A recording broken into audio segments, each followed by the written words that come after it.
Hey everybody, off the top rope here on the Off the Mic Sports Network. More reaction to AEW Revolution.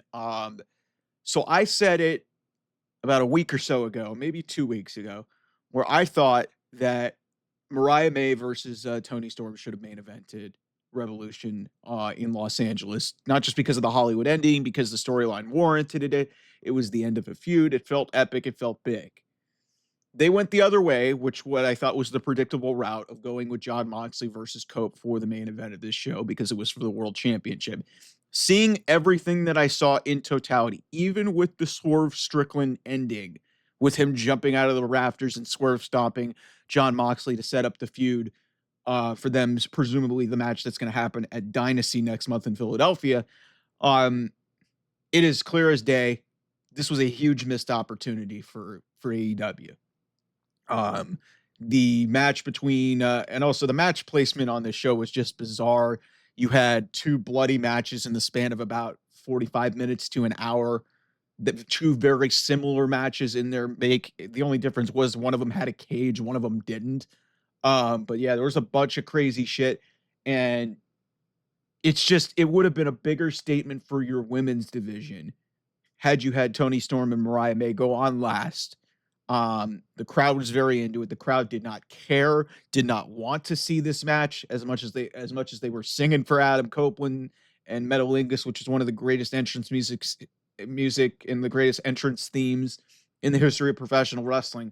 But this was such a bad decision especially, first of all, it was a bad decision going into it because unless you were going to do something really insane and really like that topped what was the rest of that show, which some of it I thought was a little bit, off base and like a little bit over the line. And obviously there was a couple matches that didn't hit for me, but everything in large part was really good. It just maybe was a little bit over the top, a little bit overkill for me.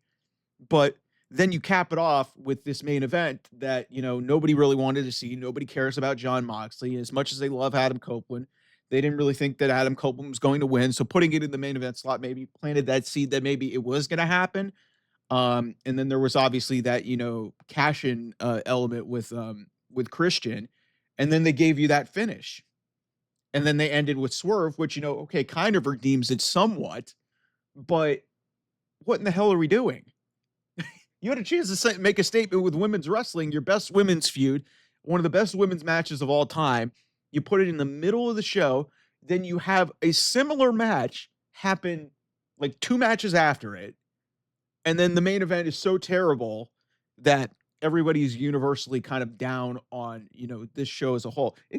Show could have potentially been an all-timer. Like I said, not so much maybe for me, but this was just an epic misfire on so many different levels from AEW because, one, you have an opportunity to make a statement about your women's division with your best women's feud that's been going on for a calendar year, maybe even longer. And so you have that as a message that you're being sent. Like this is actually like 16 to 18 months worth of storytelling, maybe longer in the tooth, but still it was one of the great matches that you've had in your company's history. And it's a Hollywood themed thing with a Hollywood themed star.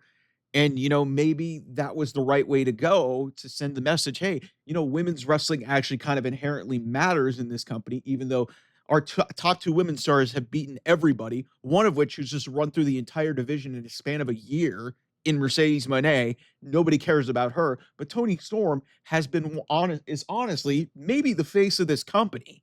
You can make an argument that she's one of the faces of this company in terms of what she has done, what she has delivered, and what she's been asked to do. She's changed characters. She's gotten a new character over, and she's done so many wonderful things that it almost was like she kind of deserved this. And her and Mariah May had kind of earned it. And some people will say, well, they got the main event in Australia. Guys, nobody you watch them. That wasn't a pay-per-view. This deserved a pay-per-view level, main event level spectacle. And given what the match delivered in the middle of the show, it deserved it considering what they put on last. And I think it is just really embarrassing that AEW continues to be stuck in their old ways, and they're never going to grow if they don't change their mindset of how they approach things, because it was right there for them to, maybe dictate the way that this show is perceived. Because as I've said, and I've said this consistently on this segment, on my social media, for those of you guys who follow me, who have written with me from the beginning, you know how I roll. I will always stay true to this, that you are only as good as your main event. Your show is only as good as how you end the show. And yes, it was mitigated a little bit by what happened with Swerve Strickland, advancing the story and, getting one up and, closing out the show with his music playing and everybody swerving when they drive. And, that was great. But you could have easily ended with Toni Storm and Mariah May in that bloodbath. That was just, like I said, an all-timer of a women's match that I don't know. I mean, yeah, all due respect to WWE, they're not going to go to that level of violence, and it's something different. And yeah, was there some level of like extreme spots to it because they kind of do this to death where they just try to top themselves with blood and grotesque spots in nature, like they try to do that at every single point to blow off a feud. Yeah, but still, like this to me, it was a no-brainer to me once you got to the show. I knew they weren't gonna do it, and then you get to the show, you see how this thing is laid out, um, and the crowd's dead near the end of the show for a dead match in a dead feud that nobody cares about with a champion that nobody cares about, and it hurts the overall prospect of how we perceive this show. Yeah, it was great. A large chunk of, like, I'd say 6, 7 of these matches were really, really good. You had the tag match, which really kinda sucked, um, and in large chunk, the rest of this show was actually pretty damn good. Like, you had some great stuff on this show, and then they just completely missed the mark, and then the finish was so convoluted and overbooked and bunch of nonsense where you had a golden ticket to get something great out of it, and then you don't even do it, you waste that thing, and the only thing that really saved this ending from being one of the worst of all time is the fact that your babyface Swerve Strickland came out and, got one up on Jon Moxley to set the stage for the next feud of what everybody's hopefully gonna see, the end of the Death Riders and, Swerve Strickland again winning a dynasty. That seems like where this would be a logical conclusion, but a lot of people thought Cope was gonna win the match here. Um, and then there's Hangman on the board, so maybe what they're gonna do here is have Swerve win, and then it's Swerve Hangman in Texas. That seems like the direction that this should go. You end the Death Riders now. Because if you don't, like you said, you can drag this out as long as you want.